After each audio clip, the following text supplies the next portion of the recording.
All right, there we go. Okay. I like this. We're all dressed up today. We got a little bit of a suit. Get tired I'll do that. of slashing around at home in our sweats. Well, this suit was bought. I bought the suit for one of my best friend's wedding. I was going to be in their wedding. Got it all tailored, and now it's. Yeah. I just own a suit now, and I'm so not. Nice. You look so handsome. Yes, thank you. And you're supposed to cut the pocket. I know. I just. Actually. Oh, any excuse to get the knife out, I guess. Well, I should be thanking you actually. It's within regulation, California regulation. I like wanting to cut open something with scissors, and he's like, "Wait, no!" Oh yeah. Oh. Anywho, while he's doing that, I'll finish this later. I just wanted to say hi. The person who did the tailoring, yeah, she cut these off. I wanted to be the one to do that. Oh, okay. Like, anywho. Perspective. Stay on point. Sorry. I know mentioning that we're like inconvenienced by the suit element of the narrative is like probably an insult to some folks who are really actually struggling or dealing with problems during this situation. Yeah.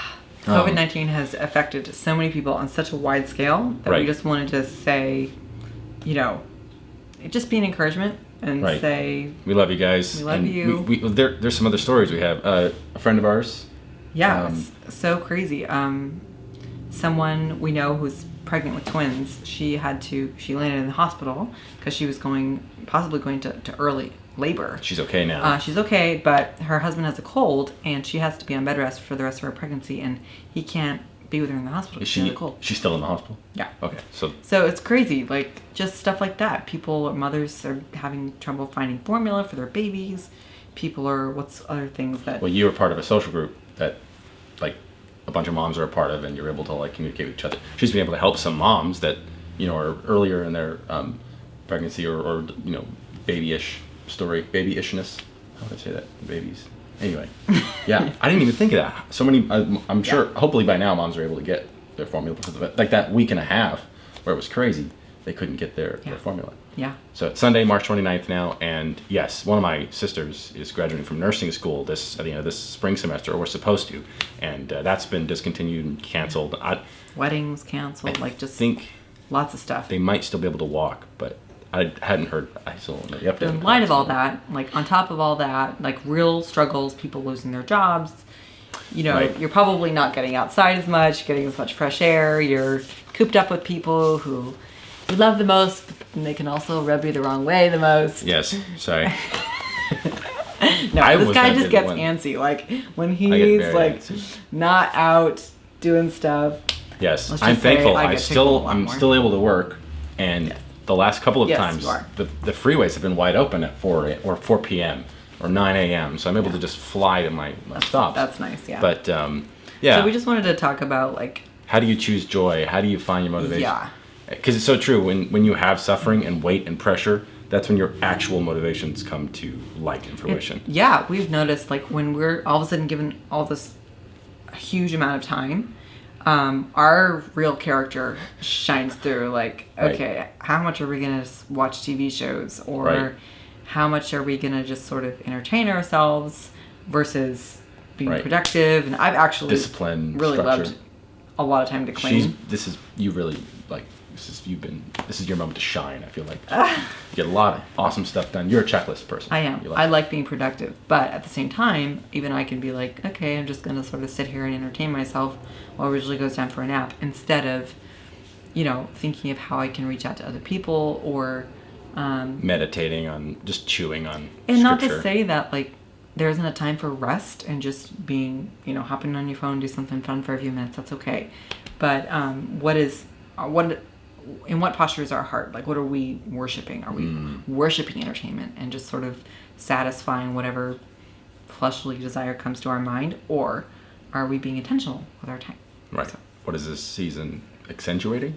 Like what are you learning through this season? Right. So, a passage of scripture or like a verse rather, that I really thought. Preach it. Hebrews 12:28 and 29. Therefore, since we are receiving a kingdom which cannot be shaken, let us have grace by which we may serve God acceptably with reverence and godly fear. Mm-hmm. For our God is a consuming fire.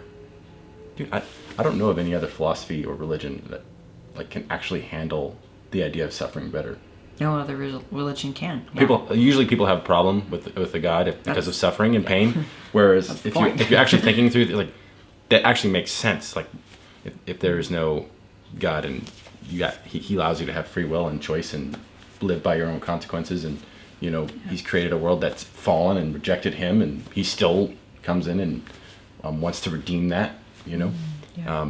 Amidst all the chaos there.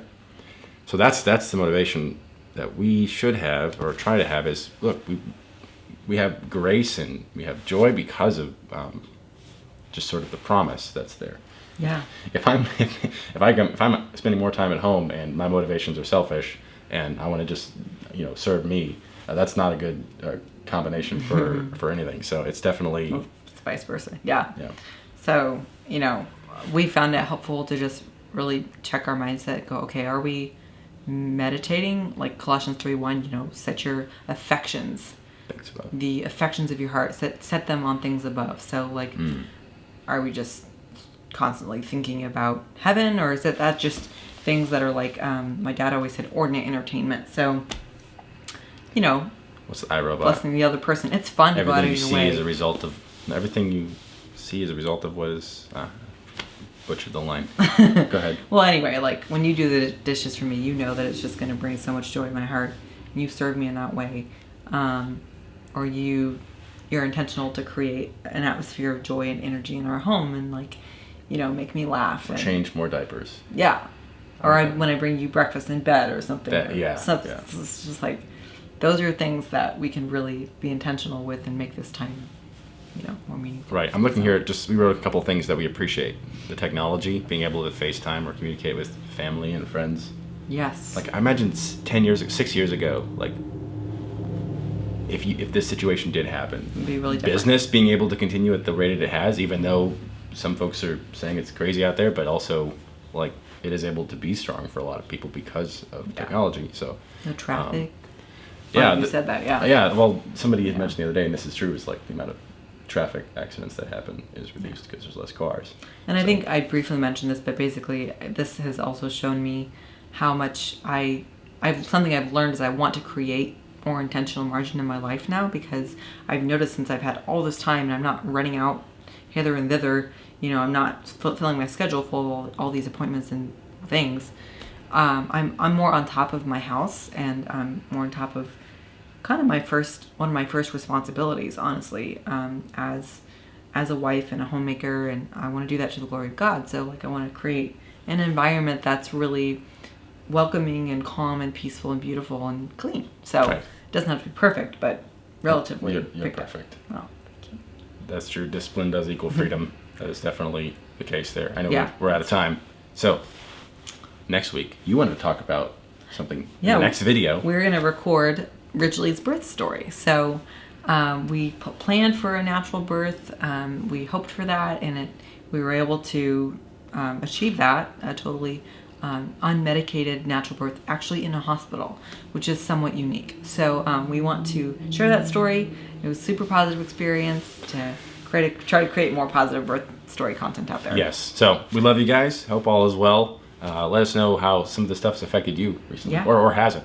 And that's a wrap.